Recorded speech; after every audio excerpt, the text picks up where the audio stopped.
Então, convido a todos nesse momento, inspirados nessa leitura, que tanto nos traz consolo, ensinamentos. Vamos elevar os pensamentos até Deus nosso Pai e ao Mestre Jesus. Senhor,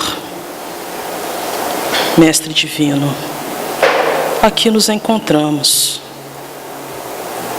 mais uma vez buscando atender o Teu chamado. Somos nós, Senhor, os oprimidos, os cansados do caminho.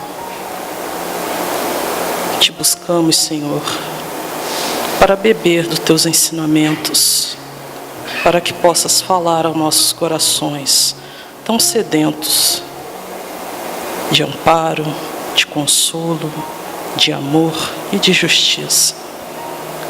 Te pedimos, Senhor, que possamos nós,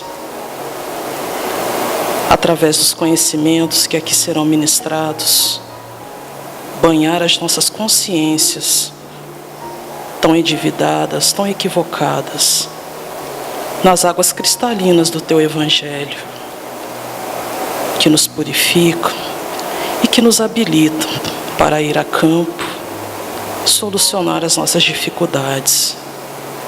Te pedimos, Senhor, que a Tua luz possa continuar nos norteando, que esse Evangelho de luz e redenção possa ser o farol que conduz as nossas expectativas até um futuro mais feliz.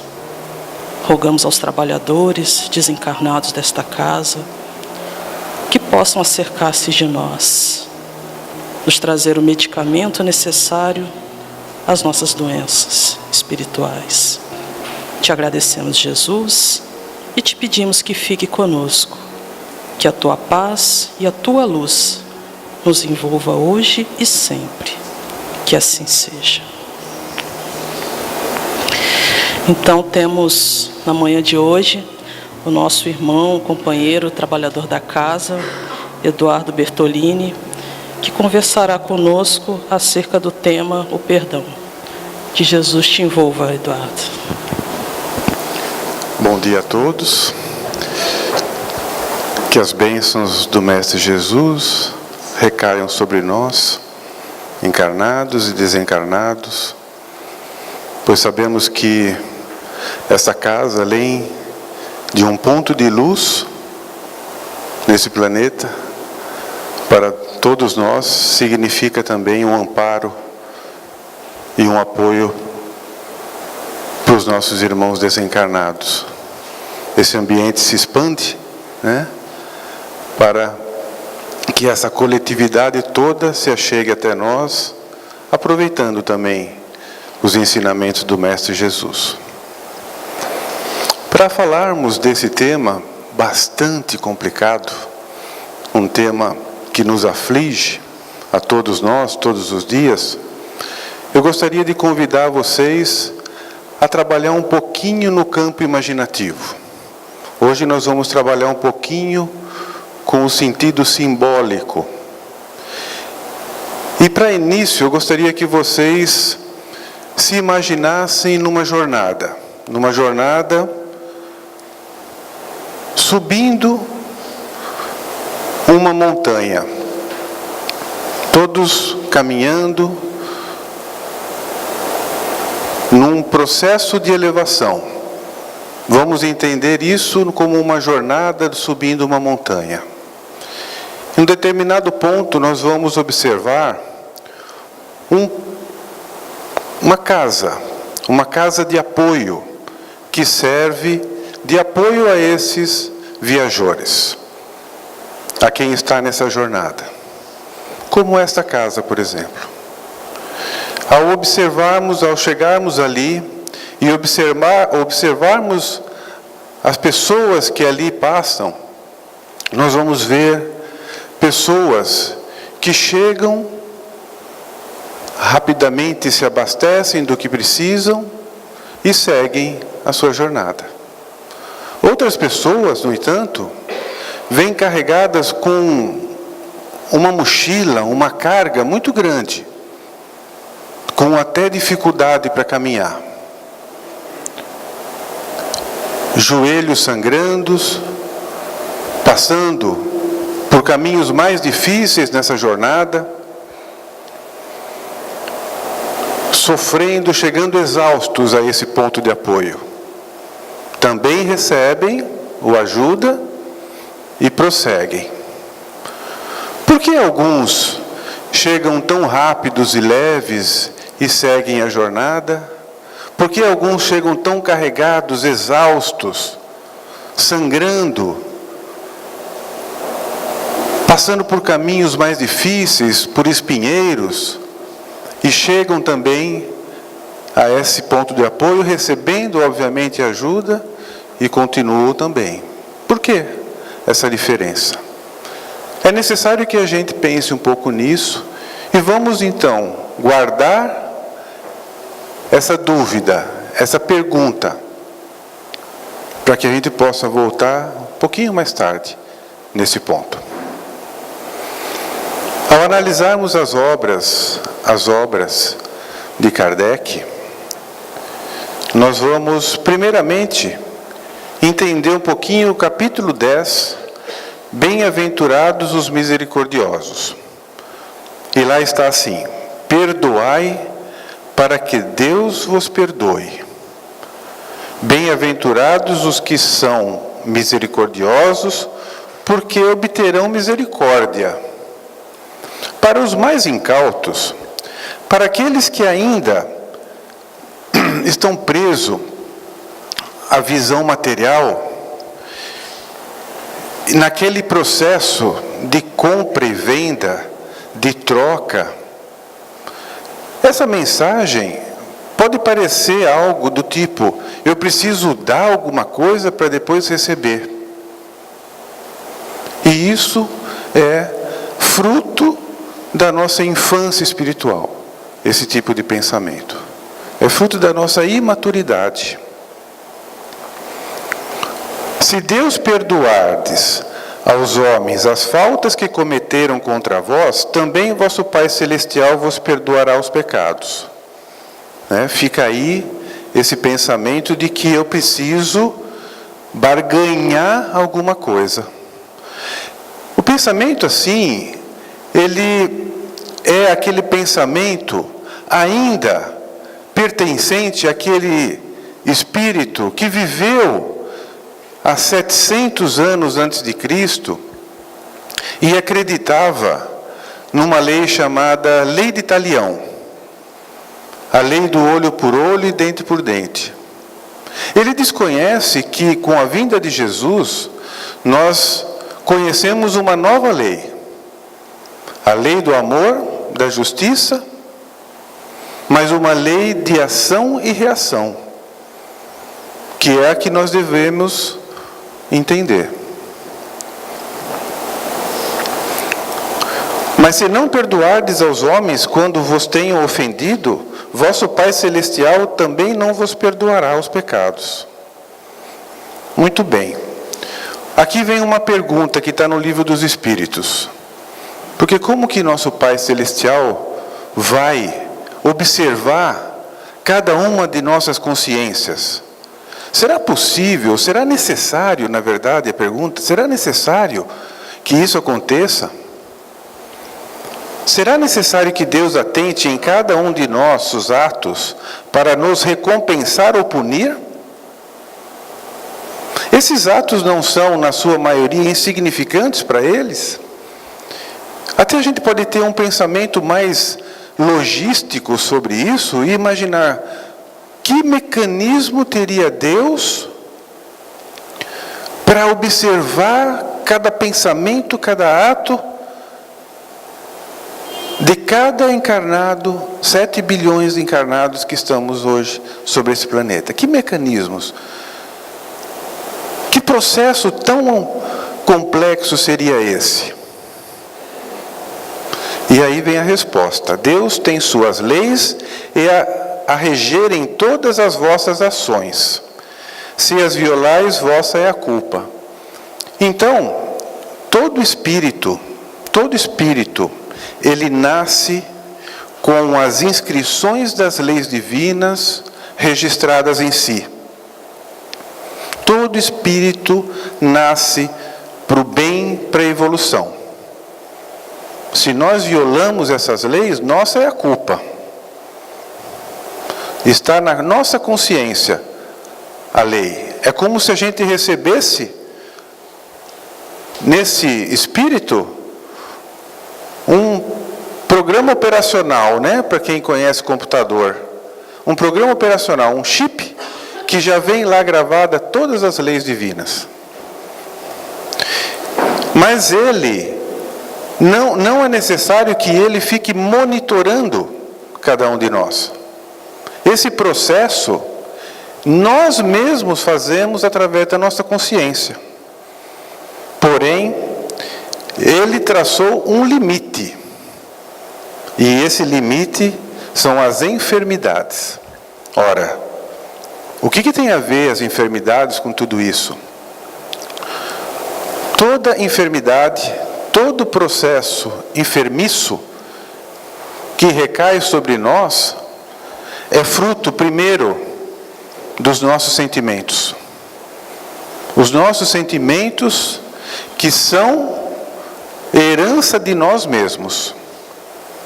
Somos viajores do tempo, trazendo em nós um acumulado de aprendizados e de sentimentos.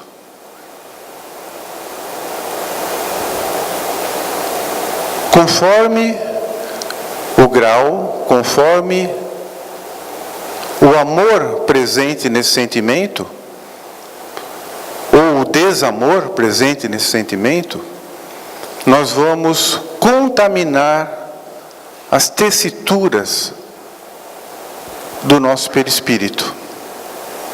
E vamos então, através de reincidências e reincidências, no pensamento, às vezes negativo, pensamento não voltado ao bem, nós vamos contaminando levemente.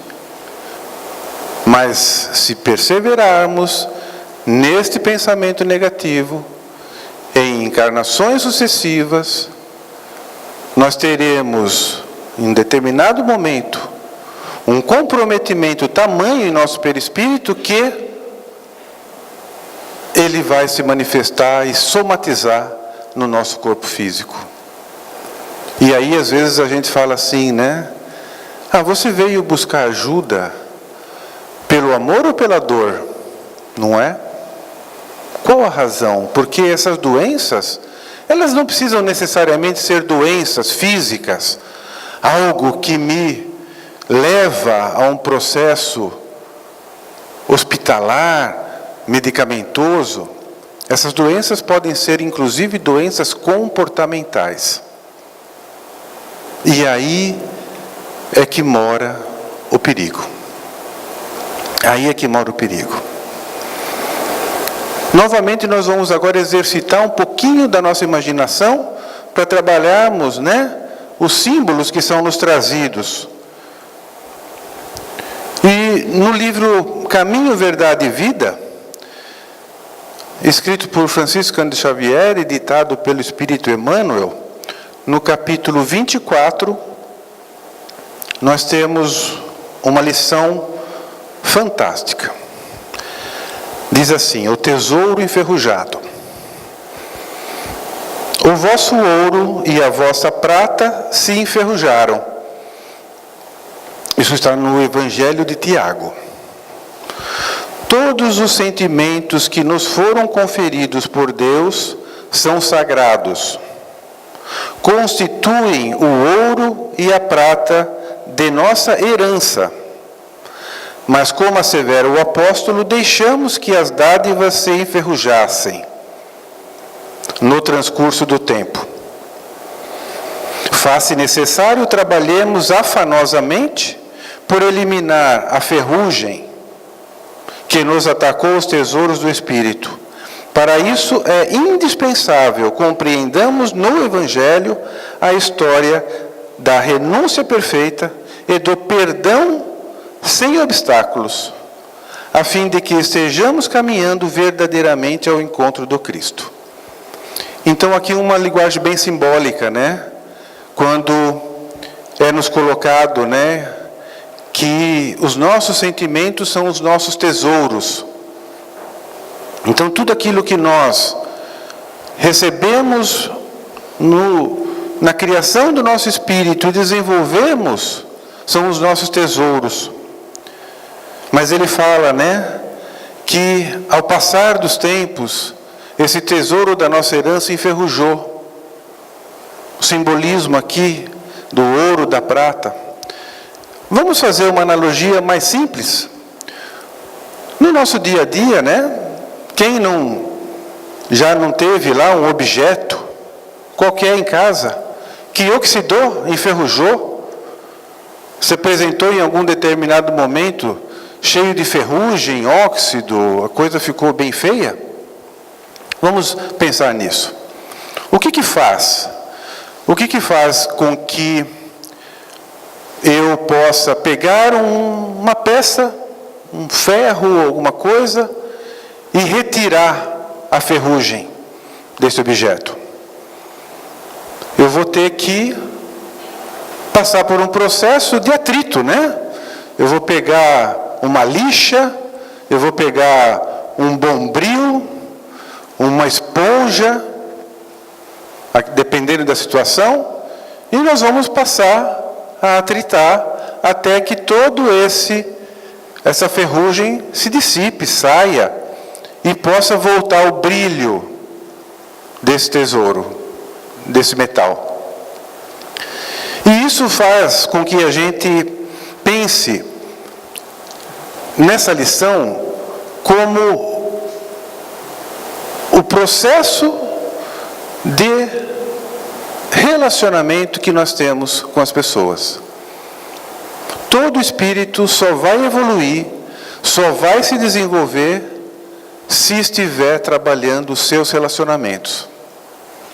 Qualquer espírito que se isola é como aquele metal que foi deixado ao tempo e enferrujou.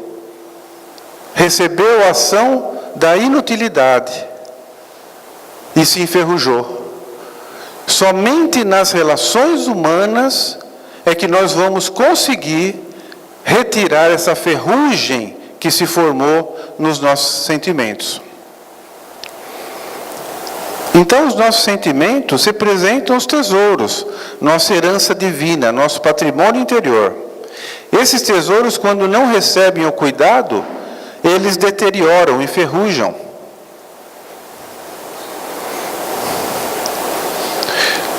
E para falar sobre relacionamento, para a gente começar a entender um pouquinho a complexidade do relacionamento, vamos lá no capítulo 10 do Evangelho segundo o Espiritismo, que é, em resumo, um guia comportamental, um guia de comportamentos.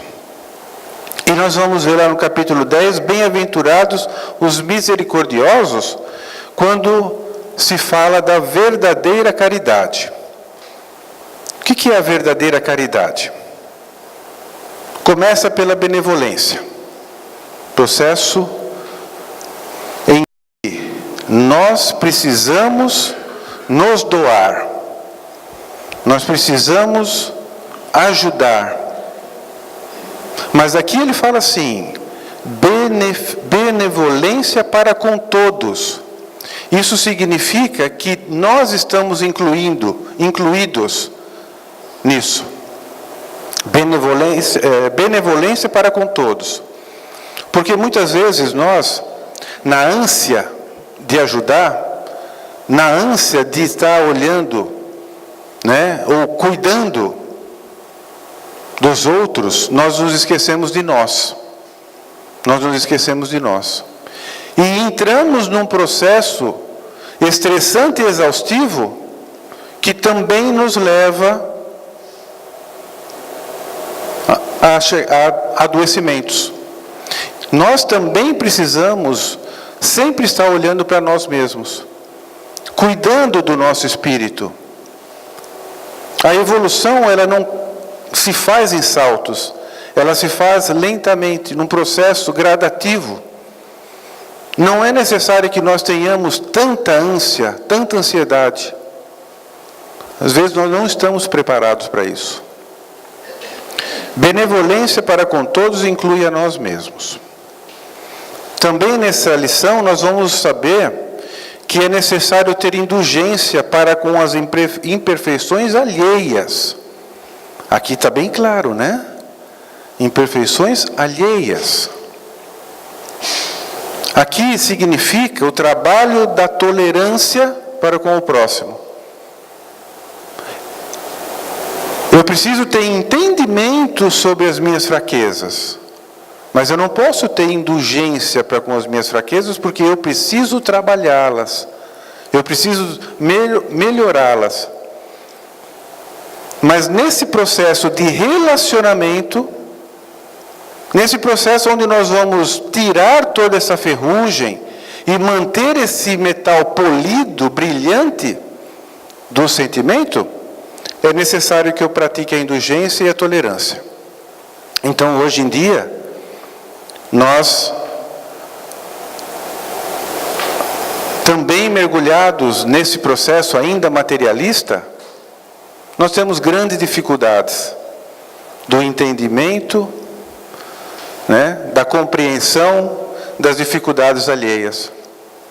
E muitas vezes nós erramos, caímos, escorregamos nesse processo pela falta de paciência, em apontar, né, apontar o dedo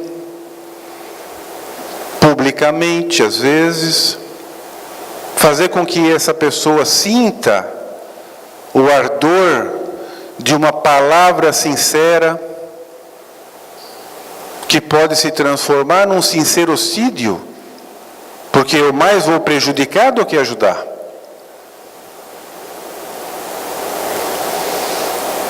Até que nós vamos entender também que a verdadeira caridade é necessário o perdão das ofensas.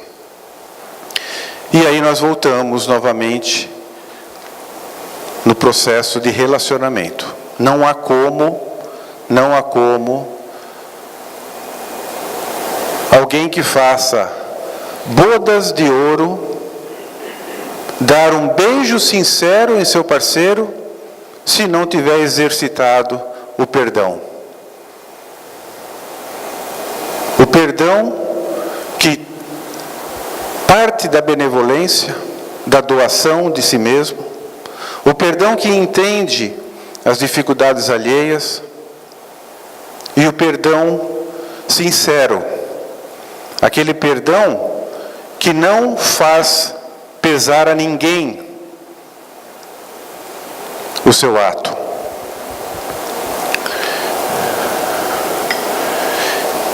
E como perdoar o ingrato?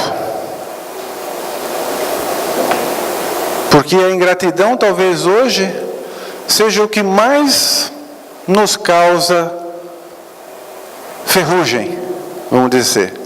A ingratidão talvez seja aquele elemento que mais nos isola e nos constrange o espírito. Eu vou pedir licença para fazer uma leitura do Evangelho, no capítulo 13, que a vossa mão esquerda não saiba o que dá a vossa mão direita. Benefícios pagos com a ingratidão. O que se deve pensar dos que, ao serem retribuídos com a ingratidão por um benefício feito, deixam de praticar o bem para não encontrar ingratos? O que se deve pensar? Eu deixei de praticar o bem porque eu estou cansado de encontrar ingratos no meu caminho. Um guia protetor. Esses são mais egoístas que caridosos, porque só fazem o bem para receber agradecimentos. Não é fazer o bem com desinteresse E o benefício desinteressado é o único agradável a Deus. Há também orgulho, porque se comprazem com a humilhação do beneficiado, que lhes vem depor aos pés o testemunho do seu reconhecimento. Aquele que busca na terra a recompensa do bem que fez, não a receberá no céu. Deus, entretanto, recompensará aquele que não a busca na terra.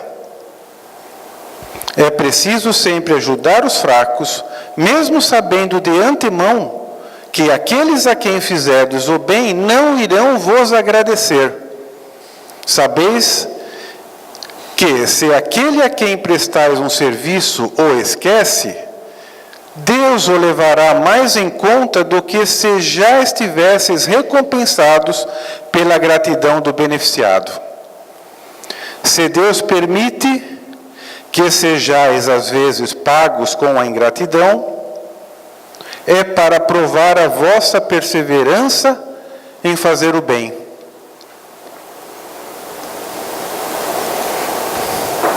Difícil, né? Difícil? Por que difícil, gente? Porque ainda nós estamos naqueles níveis de maturidade espiritual, como uma criança, né? Como uma criança imatura. Naquele nível de dar e receber, de medir, né? Tudo na base do dar e receber. Ele continua, mas ao final ele conclui: Ah, meus amigos, se conhecesseis todos os laços que na vida presente vos unem às vossas existências anteriores, de novo, relacionamento. Vos unem às vossas existências anteriores, se pudesses entender a variedade de relações que aproximam os seres uns dos outros para o progresso mútuo, admiraríeis ainda muito mais a sabedoria e a bondade do Criador, que vos permite renascer para chegardes a Ele. Então, de novo, essa lição nos remete à questão dos nossos relacionamentos. Como é que nós estamos, então, nos relacionando? A verdadeira caridade somente poderá ser realizada no âmbito dos relacionamentos. São nas relações humanas que nós adoecemos. Porque são nas relações humanas é que nós desenvolvemos sentimentos, e esses sentimentos às vezes não são sentimentos nobres, que influenciam sutilmente o nosso perispírito, que, se mantido numa constância de hábitos repetidos, vão se manifestar no nosso corpo físico, na nossa mente, no nosso desequilíbrio. Depressão, carência, mágoa.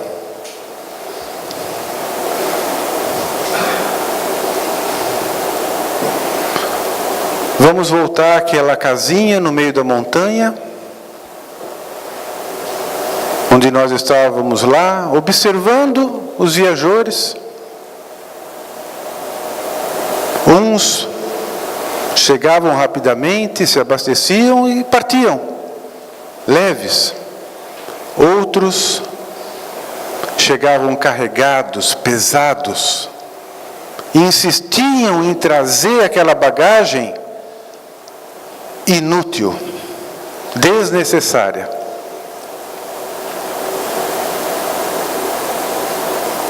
Por curiosidade, vamos lá abrir essa mochila. O que vamos encontrar? O que nós vamos encontrar nessa carga pesada? Mágoas, muitas mágoas, que nos dedicamos às vezes uma encarnação inteira em administrá-la, pelo nosso orgulho. E às vezes aquilo nem me incomoda tanto mais, mas eu preciso fazer com que aquela pessoa, aquele outro espírito sinta que eu estou magoado. E aí eu vou carregando essa mochila e vou tropeçando pelo caminho, porque essa carga eu não suporto. Eu não suporto. Eu vou adoecer, eu vou cair pelo caminho e eu não vou conseguir acelerar essa jornada, como tantos outros que passavam e iam, seguiam. Mágoas, mágoas. A caridade, para ser o elemento, passa a ser o elemento que preserva o relacionamento. Ser bondoso quando o cotidiano já tomou conta. Na vida em família, nos amigos. Esse é um ponto que nos afeta a quase todos, né? Eu consigo ser gentil numa polidez total. Com um transeunte que vem me fazer uma pergunta, ou alguém que eu conheci, ou nos nossos relacionamentos na casa espírita, eu consigo transmitir uma educação, uma polidez. E com os nossos familiares? Já que nós estamos falando que é no atrito das relações que eu vou polir os meus sentimentos. Como é que nós nos comportamos com os nossos familiares?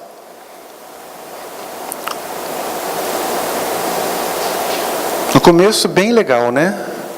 Ao passar do tempo, a ingratidão vem, né? Cria-se uma mágoa, uma opinião diferente, vem a intolerância, o julgamento precipitado, e todos acabam se distanciando e todos acabam enferrujando. Com o tempo, nós deixamos de ser bondosos e indulgentes. Começamos a ver defeitos em quase tudo. Começamos a observar, e aquela intolerância chega a um grau que você vê defeito em tudo. Aquela pessoa tem inúmeras qualidades, inúmeras. Mas nós preferimos falar sobre os defeitos. Por que isso acontece? E nós? Temos os nossos defeitos? Temos? Cometemos também falhas e erros? Sim, né? E aí, nessa questão do perdão, a gente precisa fazer a seguinte inversão. Porque quando a gente fala do perdão, a gente se coloca assim naquela posição em que eu preciso perdoar, em que eu tenho que perdoar. E a gente então começa a exercitar tudo isso para entender o que eu preciso fazer para perdoar. Mas vamos inverter? Vamos pensar em que ponto eu preciso ser perdoado? Porque esse modelo mental não é natural em nós. Nós sempre vamos raciocinar no perdão, naquilo que eu preciso perdoar. Eu fico processando esse processo de culpa, autoculpa. Mas o inverso também tem que ser levado em consideração. Em que momento, em quantas vezes, com quais relacionamentos eu preciso ser perdoado porque eu falho, eu erro, eu cometo erros, eu digo coisas que não devia, eu também pratico ingratidão. Aí nós vamos ler no livro Pão Nosso, de Francisco Cândido Xavier, ditado pelo Espírito Emmanuel, no capítulo 120, chamado Conciliação. Concilia-te depressa com o teu adversário, enquanto estás no caminho com ele, para que não aconteça que o adversário te entregue ao juiz, e o juiz te entregue ao oficial de justiça, e te encerrem na prisão. Todos os processos, de novo, figurados, simbólicos aqui colocados, mas é absolutamente necessário que a gente se atrite e se entenda e comece a trabalhar nossos sentimentos, mas em algumas situações onde nós já obtivemos esse entendimento, aquele espírito pode não estar no mesmo entendimento. Ele pode não aceitar o seu perdão. O entendimento não está lá e nós vamos ter que ser indulgentes com ele. Aqui significa concilia-te, o que equivale a dizer faze a tua parte. Faze a tua parte. Nós precisamos estar em paz com isso. Porque não é porque aquele espírito, aquela pessoa, ela não aceita, é que o teu coração não vai praticar o perdão. Faz a tua parte.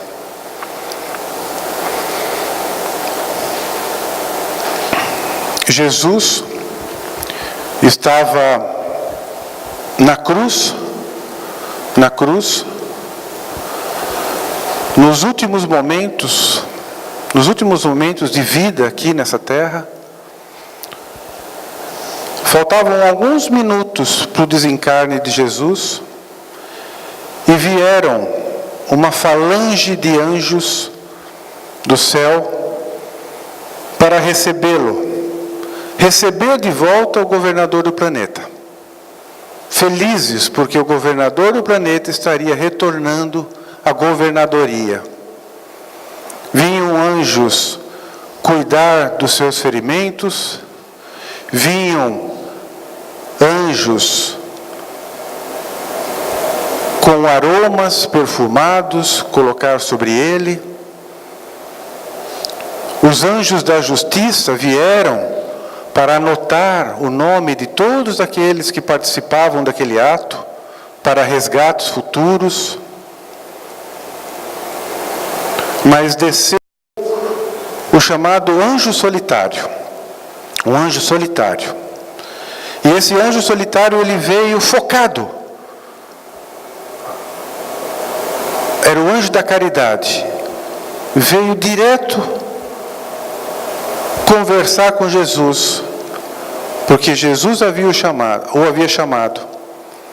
E Jesus então transmite a ele uma mensagem e ele sai rapidamente, descendo as trevas, porque Jesus havia lhe pedido que cuidasse do espírito de Judas, que havia se suicidado. Então, no último momento, no último instante de vida de Jesus nessa terra, depois de nos ter deixado toda essa mensagem, todo esse evangelho, ele nos deixa a última lição, que é a lição do perdão, para que nós possamos evoluir, para que nós possamos aprender, para que nós possamos, dia a dia, polir, trabalhar os nossos tesouros, retirarmos essa carga inútil que nós caminhamos e seguirmos na nossa evolução, na nossa jornada montanha acima.